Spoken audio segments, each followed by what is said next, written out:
Hey guys, so I know it's been a minute. First of all, happy quarantine. I hope you guys are staying safe.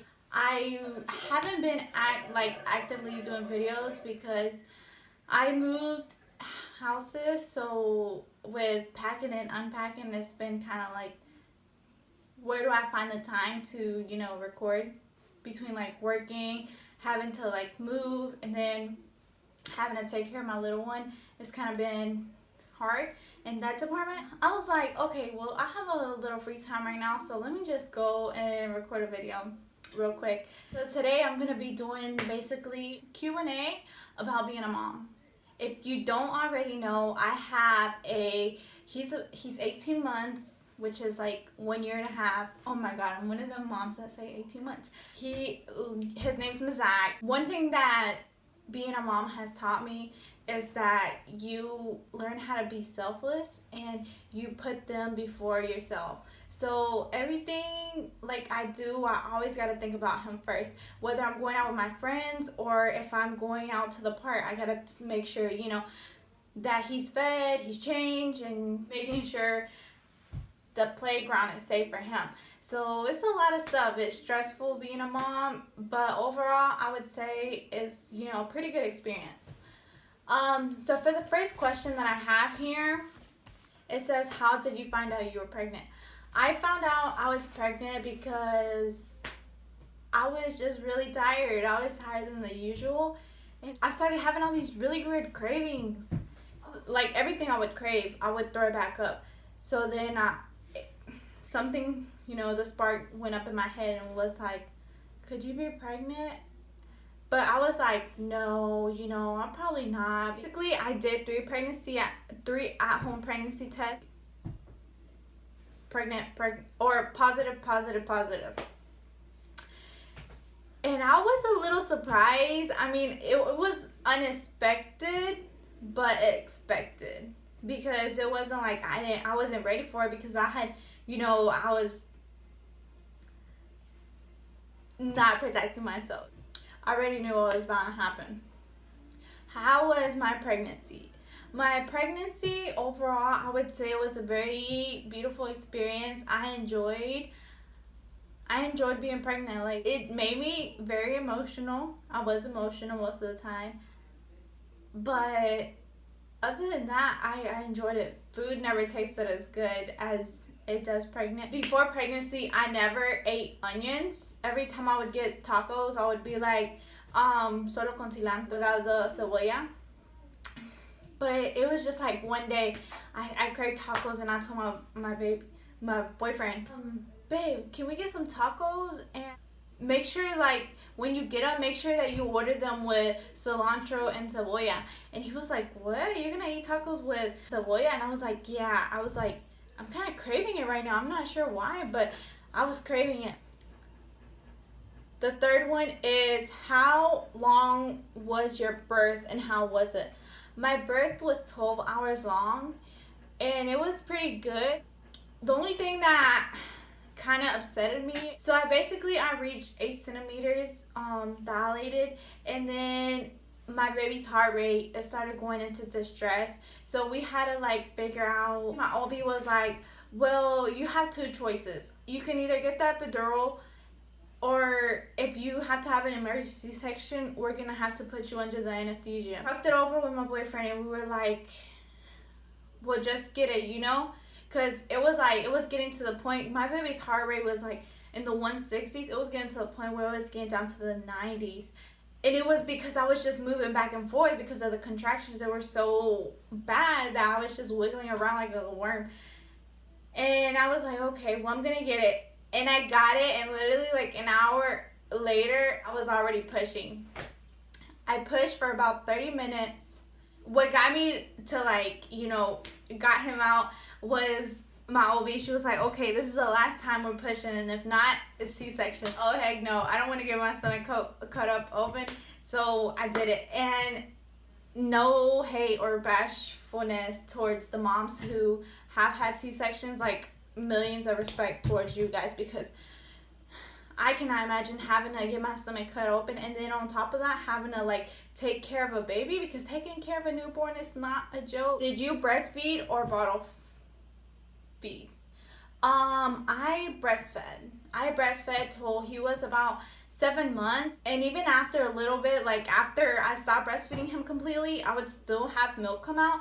So I would pump my milk and give it to him in a bottle, but it just wasn't the same. Having that bond with your child is very nice. So after that, like when it was just pumping, basically like it'll be okay.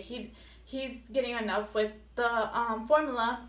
So, but keep in mind, even when he was little, I was supplementing him with formula because my body could not produce enough milk, because I was like pumping and feeding. So it was kind of hard to have like enough for every meal. So I would supplement 1 feeding a day with formula, and that helped a lot. How was it being a new mom? Being a new mom was hard. And this is something that I wish like my family would have talked to me about, because they didn't, was postpartum depression. I think postpartum depression was like something that I didn't think it was gonna hit me, but it did hit me.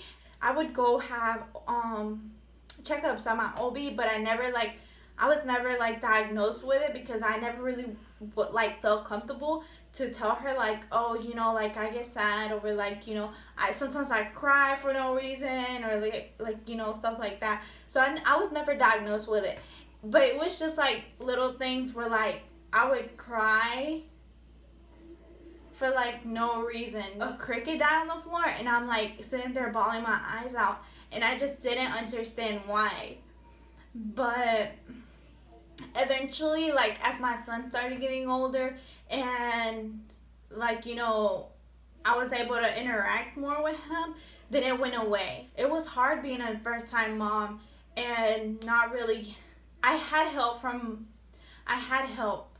but just like it just comes so unexpected that you don't know, like you have all these new feelings, you don't know how to feel, your body is different. My next question is it hard working and having a small child? Yes. Yes, it is.